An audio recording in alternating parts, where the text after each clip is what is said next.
So take it with a pinch of salt. More breaking news coming in. A security alert has been issued in Faridabad is what we are learning. Section 163 of the BNS has been invoked. Use of drones, power gliders, hot air balloons, fireworks is strictly prohibited from the 9th to the 7th of July is what we are learning. All right, let me include Tejas once again into this conversation. Tejas, let's also in fact apprise the younger generation of the history of Pakistan. Zia-ul-Haq in 1977 took over the country as part of a coup. He was in Jordan when 1971 war took place. In fact, he was helping the king of Jordan massacre hundreds of civilians, and that's where he got the idea of infusing the military might with the word of Allah.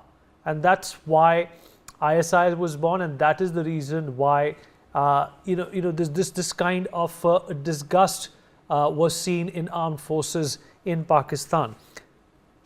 That still continues. Just 1 second, allow me a moment. That is the video that we spoke about. That is a Pakistani police convoy or a station wagon which has been attacked. Shots have been fired. You can see personnel coming out. It's a busy highway. A truck just passed them by very casually. They are under attack.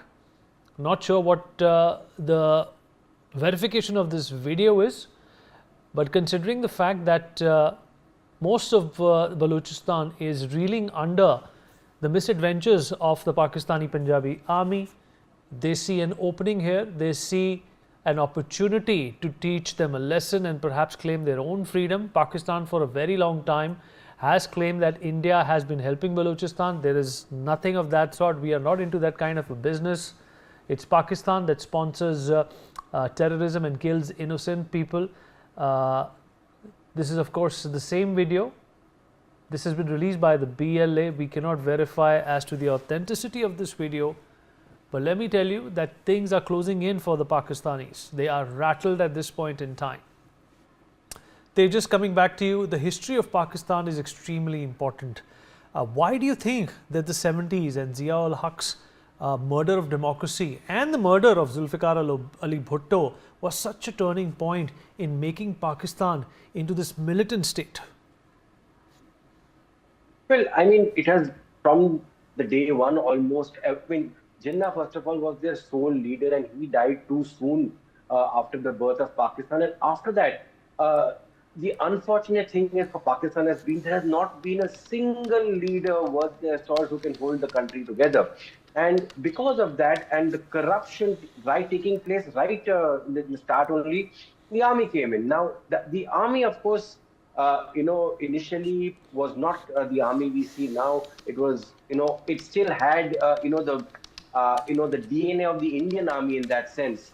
And that continued for the longest time. But once that bloodline was really over, then came in this whole, the beginning of the Islamization of the army itself, and everything within was getting, Islamicized. Even cricket, I remember. In fact, today he's now known as Muhammad Yusuf, a cricketer, but he was actually Yusuf Yuhana, who was a Christian. Correct. And he was a wonderful batsman. He married a woman called Tina, and she also was a Christian, married in a church.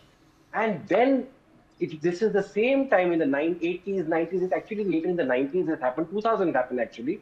Many decades after the Islamization of the Pakistani state and the army itself, where Saeed Anwar and the others who were leading the whole Islamization of the Pakistani dressing room, they ensured that he was converted, and he did convert in 2005. He became then from Yusuf Yuhana, he became Muhammad Yusuf, and then you had his wife convert from Tina, and she became Fatima. And today, of course, he's lecturing the world and India on who is the rogue state. That apart, so the Islamization of almost every section of the Pakistani system, then that's why they're calling this a cancer, because it's not just the army; it's gone down to every part of Pakistan. I mean, seriously, we're talking of taking control of Pakistan, there are 20 crore Pakistanis who are not your friends. Then what are you going to do with them? I mean, these are really serious questions. So, I mean, it sounds great. We want to do it, but it has to be feasible.